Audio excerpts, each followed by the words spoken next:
Welcome back to Locking Horns. It's your buddy Split. How you doing? Glad you're here. Good to see you. Last week we had the opportunity to go to East Coast Thing and meet and greet some new people, see some old friends, share some good drinks and conversation. During ECT, we had some classrooms and conversations and some open discussions, one of which was the essence of the gods, which I hosted because I wanted to get, a consensus, a perspective, a different point of view on how different people view the Old Norse gods. So we'll get to that in just a second. But first, I want to apologize for the horrible audio. I even had to close caption the video. The video wasn't so bad, but we only had some technical difficulties in the travels, of course. This monitor behind me um, was broken in the travels and didn't even get a chance to use it. And for some reason, above all, I forgot my power cord to my computer. So I really couldn't do any of the things that I would normally be able to do. So while I'm waiting on a replacement monitor, I have this thing plugged into my TV. So we're going to make the best of things and use what we have. Please enjoy the video. I hope you like it. Hit that like and subscribe. And have a watch.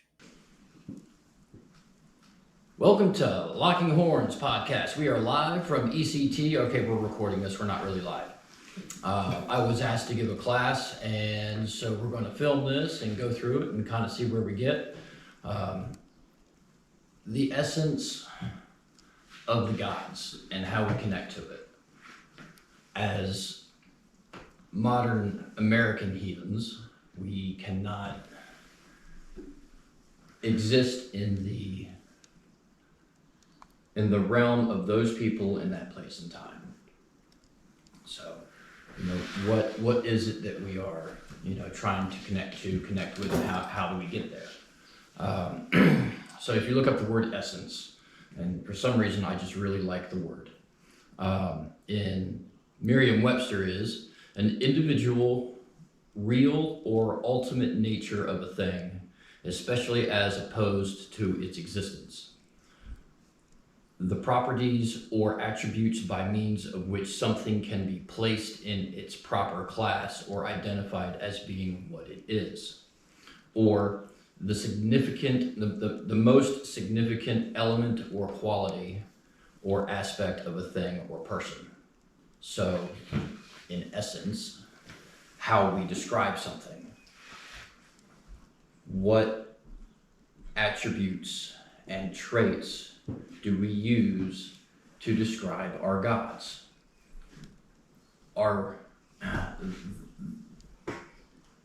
essence, that natural raw power, in my mind, the way I think is, if you have a 20-sided dice or an 8-sided dice, I planned on trying to draw this out, but I can draw a 6-sided cube, and that's it. So, no drawings. But I'm a three-dimensional thinker in my head when I'm thinking about, these primordial powers that we call gods and deities. What is it?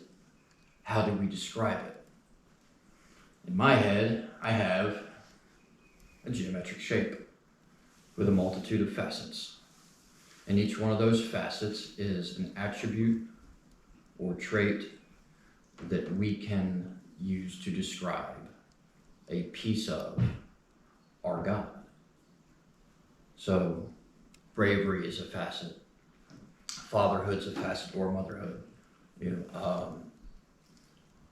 All these unlimited words that we can use to describe our gods, in my head, is a three-dimensional shape, each one an individual facet. But it's what's at the core of that geometrical shape, where all of those points meet that core raw nature of what we use to describe our gods. There's, in my head, in my way of thinking, there's 3 words that we cannot use to describe any of the Aesir or the Vanir or the Jotuns, or nonetheless. And those three words would be, they're not immortal. You can't use the word immortal to describe any of our gods. You can't use the word omnipotent to describe any of our gods. You can't use the word omnipresent to describe any of our gods, in my mind.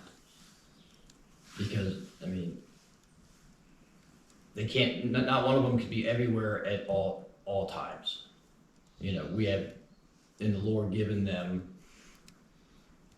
like placement. They are in Asgard, or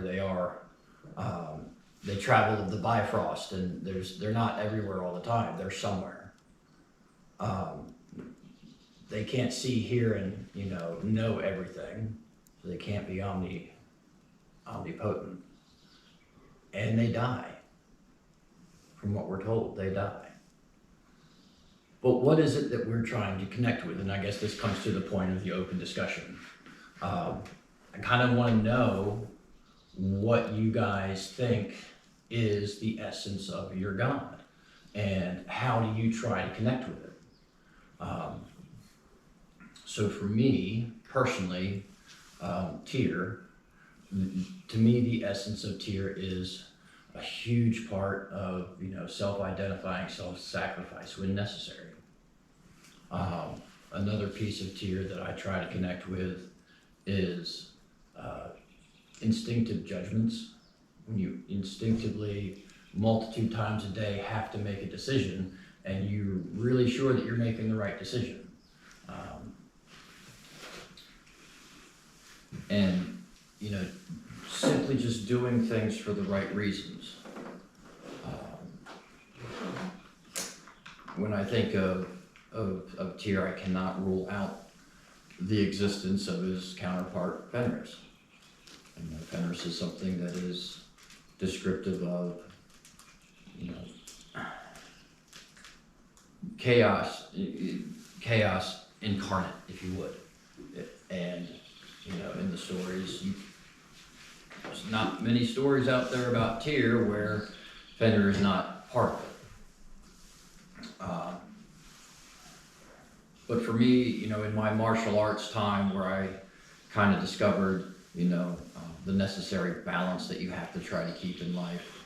You can't have one without the other. So there's always this balance that you're trying to play, this right walk of life, this right path to live, but it's always just a day-to-day thing. You just make sure that you're doing the right thing. So, Levi, you're up next. What are your thoughts? I guess how I connect, Heimdall is probably the biggest in my eyes, for me at least. And it's not so much of it's more like an ancestral thing, like Heimdall, the ancestor. And it's not that, how I connect to him is, he sort of represents a set of values and, trying to put in the words here. He represents these values and sort of the ancestors and everything, and how I don't, maybe don't directly honor him or directly commune or anything, but I sort of use his values as a guide to, I know I'm not perfect, but I can strive to meet these. Right. Strive to meet this. Right. There's a certain, again, just a way of life. Yes.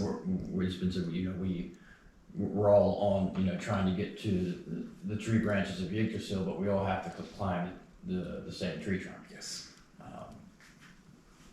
Well, I think you both mentioned two really interesting gods, and I had thought about. To me, the story of Tyr and Fenrir is like a lesson in Frith, because I went searching for the meaning of Frith, and you get this sort of watered down version where someone will say, "Oh, it's peace," and it's not peace at all, really. Frith is it's keeping keeping the bonds within your community, within Right. your family or your immediate community. Right. And that within the rules of Frith, you kind of have to defend people that might even be somewhat of a problem in the way that they engage with people from the outside. Just if the circumstance calls for it. Right, and so, and this, I don't know if anybody here's Trekkie, but you know, if you've heard of the Kobayashi Maru, Yeah. you know, is this whole idea that this was it was a test that you couldn't win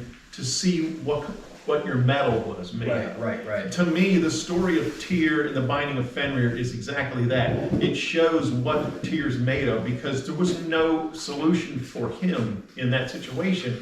He was taking care of Fenrir. Fenrir was almost like His son. Yeah. And yet he also was in frith with the other gods, and they wanted to bind him. Right. And he knew exactly what was going to happen. He knew he was going to lose that hand.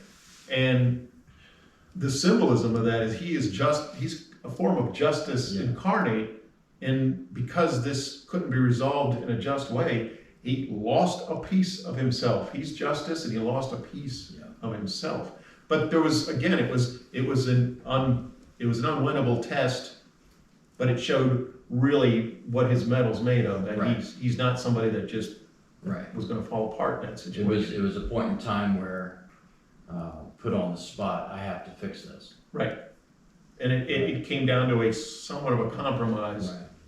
Right. So I think that story it's an important lesson that sometimes you can't win, but you have to do what you can with as much grace and honor as you can muster. As for Heimdall, what I found fascinating about Heimdall was that I recently read the book, The Tricksters Make This World, and it's about all the tricksters and all of the traditions throughout the world. And they were talking at one point about Hermes as a trickster god, and saying how he was always represented by like a bust on a plinth or something right outside the door, and that the idea is the trickster is just outside the door. He might cross back and forth, but he's out there. And the whole trickster thing is that he's sort of always testing that doorway, that threshold, stepping back and forth. And when I was reading that, it just something clicked in my mind that Heimdall is the polar opposite of that. He's the guard at the door that says stay out. Yeah. And you read the stories, those two were always banging heads. Right. You bring up Hermes and you're making that cross reference, but I immediately Loki. So were you saying Loki and Heimdall are always at it. No, but you were making a comparison with Loki and Hermes. Right, exactly. Right? But when you said Hermes, I immediately had to mentally include Ratatasker. Because he's a messenger. Yes. So they're not, these different traditions aren't just easily translated, but they're parts of different gods. So that's part of Loki's role is testing that threshold. Right. And Heimdall's role is to try to reinforce the threshold. Right. And these are they're not human beings. These are forces of and they're not so much forces of nature as forces of society. Society forms these thresholds, and then the thresholds are tested. Yeah. Which brings me to the other image of these beings that I have, and as if you break them down into their major groups, you have the Jotuns, and you have the Aesir, the Vanir, and I kind of lump some of the Alfar in with the Vanir. Yeah. And you have Jotun are kind of like these forces that are they always remind me of again I'm going to use another fiction story, H.P. Lovecraft's Elder Gods. There are these forces that might step on you without even caring. They didn't even know you were there. Right. These are these forces they're the great forces of nature, and they're from a moral point of view that we as human beings have given persona. Right, and they need to be kind of given a certain distance and respect, but you stay out of their way. Right.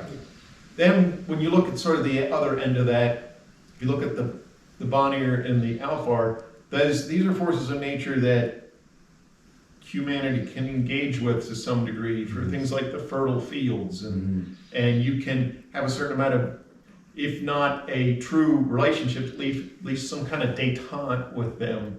Yeah. You know, like you can set up a thrift yard on your property to say to the alpha, this is for you, you know, gift for a gift. I'm going to use this land, you know, to grow crops, to nourish myself. But this is yours. So you can, there's a relationship, but that's a different relationship with nature than this relationship with like storms and hurricanes. Right. You can't really do that with them. But you can, as the storm's coming through and across the fields and the mountains where you live, step outside. Immerse yourself in it. Feel those forces against your body. Right. Take your freaking shoes off, put your feet on the ground, have a feel, let the breeze blow by you, let the rain hit your forehead. Immerse yourself in that natural force in a way to connect with it. Now the last thing is the Aesir. They are not forces, raw forces of nature so much as they are the forces of what has come out of humanity becoming what it is. These self-aware beings that form communities and settle into towns and cities, because we have all these concepts, you know, like honor and you know, and love and courage and all the different things that these gods represent. They're all representing things that relate to the human sphere. Right. But they're not completely removed from nature because we are part of nature. But they're more centric around, and here's a word that a lot of people misunderstand. Richard Dawkins coined this word, meme. Meme. Yeah, a lot of people think it's a funny picture with a line on the bottom. Okay. But really what a meme is it's a gene. A gene, you transmit a gene to your descendants. Right. And the gene is the theory of biology is the gene's just using you to reproduce itself. Right. These genes are being reproduced in your offspring and on and on and on. So he said what he named a meme, it's a memory that uses people to reproduce itself. It has no physical quality. It just dwells in your brain. Right. And it passes from brain to brain. From consciousness to And consciousness. from consciousness to consciousness. And sometimes it grows into something like a religion. Right. A religion, you know? Yeah. And so in some ways, the Aesir are kind of like these massive memes, or almost, and it seems like if a meme gets almost too big, it becomes like a hive mind. But it's like there's something about when people get together in a community, there's this, you ever get people talking about a relationship, there's you, there's me, and then there's the relationship. It's kind of like has its own life. Well, when you bring people together in a large community, so the social aspect has almost a life of its own. It creates its own existence. Right. And that's where I see the Aesir, they're in that sphere. Right. Awesome. Your turn. What is your perception on the essence of the gods? So, I want to say that I agree with what you said. The gods, not being immortal, not omnipotent, not omnipresent. So, when you think about why they exist, well, where I was going with that is they have an existence and how we interact with that existence. Right. Which is going to be different for every person. And if we use Odin as an example, people will experience the essence of Odin in different ways. Correct. So I don't think there's a one, full answer for that because it's going to be different. No, if I gave everybody a six-sided dice, a piece of paper and pencil, and say, pick a god, write down 6 different attributes that you would use to describe this guy, and what we'll do is we'll just pick one out at random, and I guarantee you every list is going to be different because our perceptions of those gods are going to be different. They're individual, but as a community, they're the same. Yeah, and each one of us has had different interactions with these, you know, with the gods, with their essence for, you know, either what we've asked of them, or what they chose to give us of their own accord. Right. For me, the essence is about their stability. They're multifaceted, Yeah. but it's almost a finite list. So from a stability standpoint, from the standpoint of peace, even for yourself, Right. that you know that this particular essence of this deity is for you. Say for Odin, it's wisdom. That for yourself brings a level of peace because you know I can go and to Odin and, you know, ask, you know, for his wisdom, his guidance, his help, and, you know, if he, you know, shows you favor, you will get it. Right. So for me, what the essence means is stability, peace, knowing that, and I've said this a couple times, you know, they're omni-available. You know, it's like your mom. Yep. You know, your mom's not always there with you, but you know, if you call her on the phone, you know, or you know, someone, you know, they're omni-available for you. You know, people who are Put in your yourself life. in a space where you can attempt to commune. Yes. Yeah. But I think a big piece of getting to know what the essence is of, you know, the deities is, you know, what we do as a community or even as an individual with bloat and offering gift for gift. Because that is what's building your relationship Right. over years, over, you know, decades. Yeah.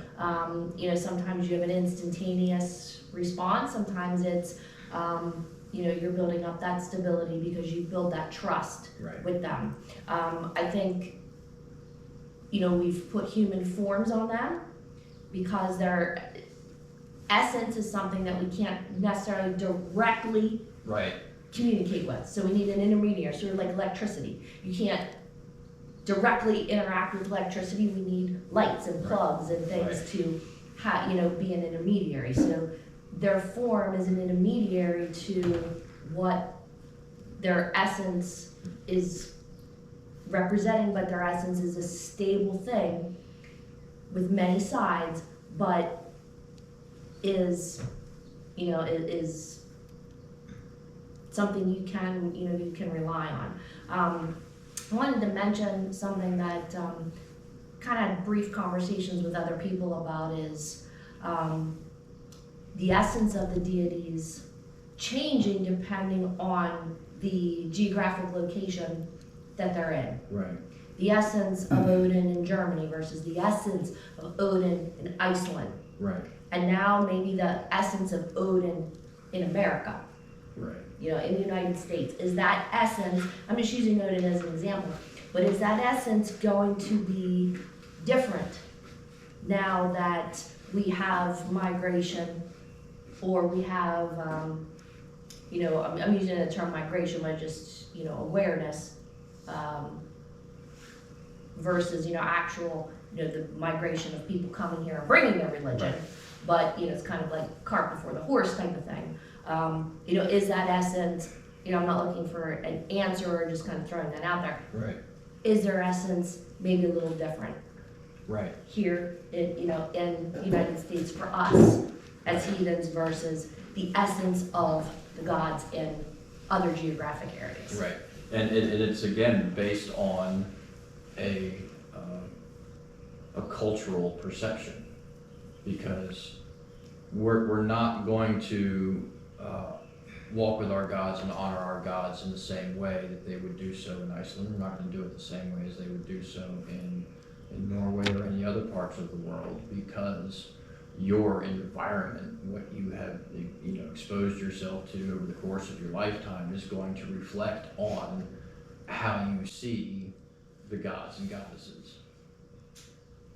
Okay, I'll just make it brief. I feel like it's a tapestry, how the gods are there for us and how we interact.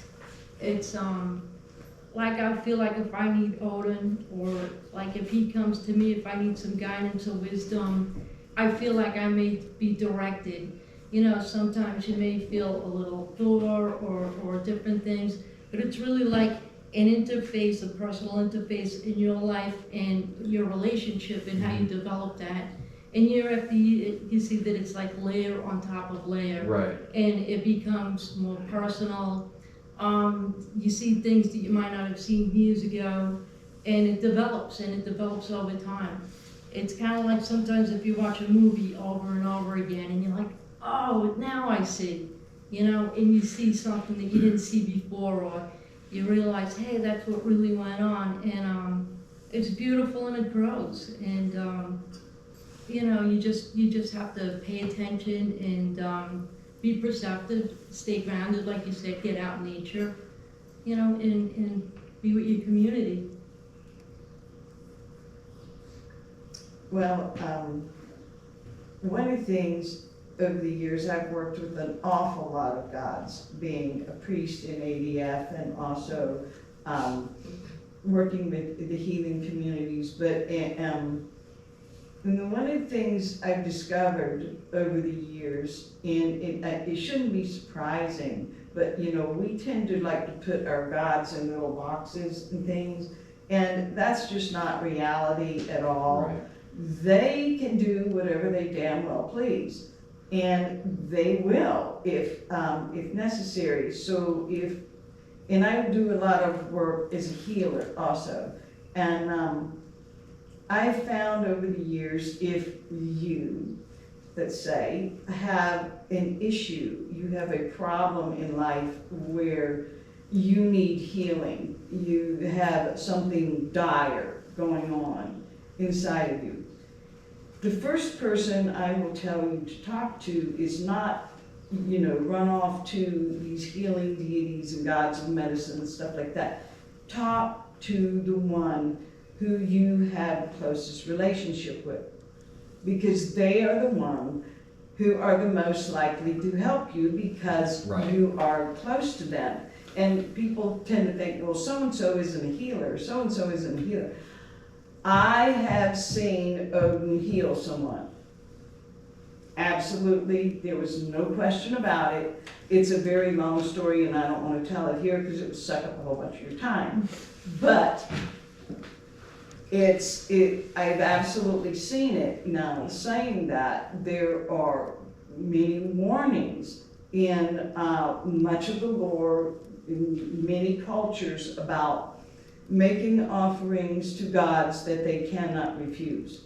And kings and things like Right. this. You know, you simply don't do certain things, and if you do, you for damn sure do not ever change your mind later on down the road, because the shit will hit the fan like nobody's business.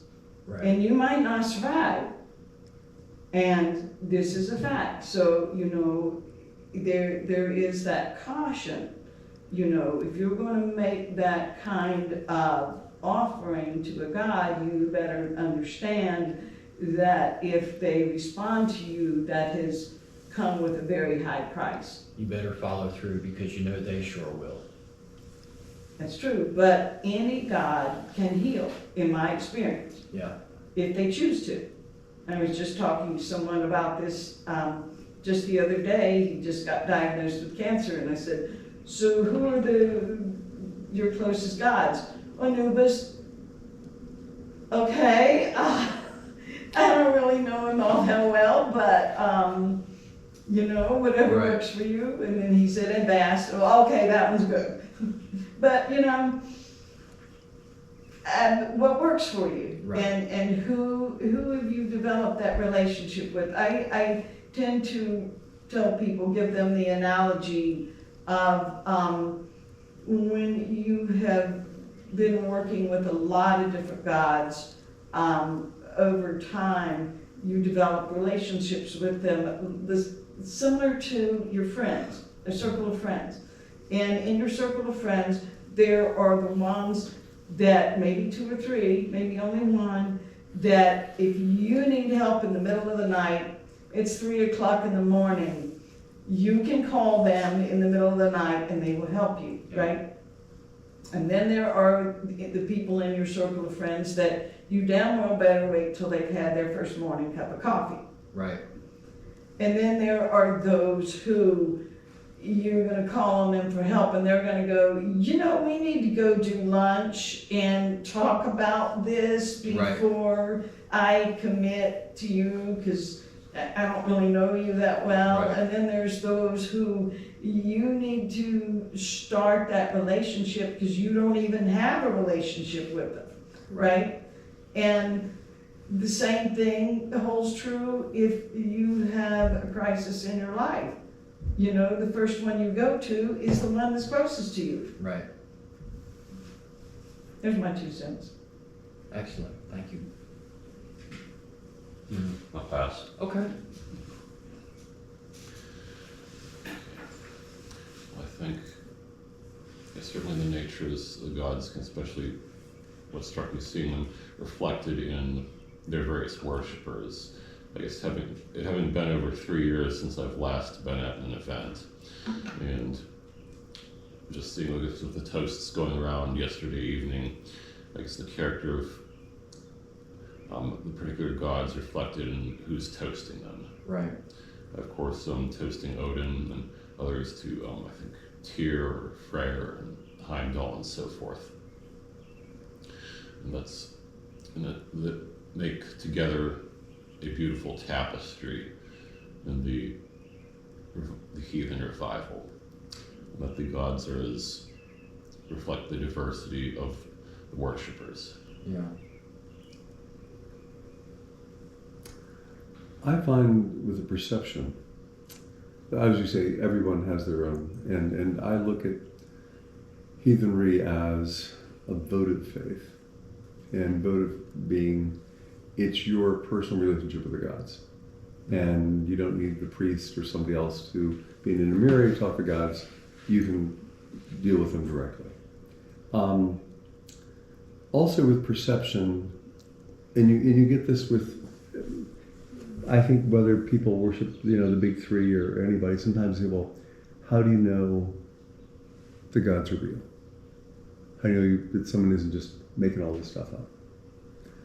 And, that's a good question. But then when you have stuff happen to you that you can't explain any other way. A quick story for me, I was holding a Thor's boat. It was a long time ago. It's somebody else's house. And I was, very punctual that we got to start at 6 o'clock. And people were milling about in the townhouse, and it was taking a little bit of time. So we had poured some mead into a fancy decorative decanter that had a big round stopper on the top. And right after 6 when people are still milling around and getting in place, the stopper popped out of the bottle. Everybody made a little joke like, Thor's thirsty, let's get going. So we did the bloat, and then after the bloat, one of the members came up and said, did you see the stopper coming up as an omen?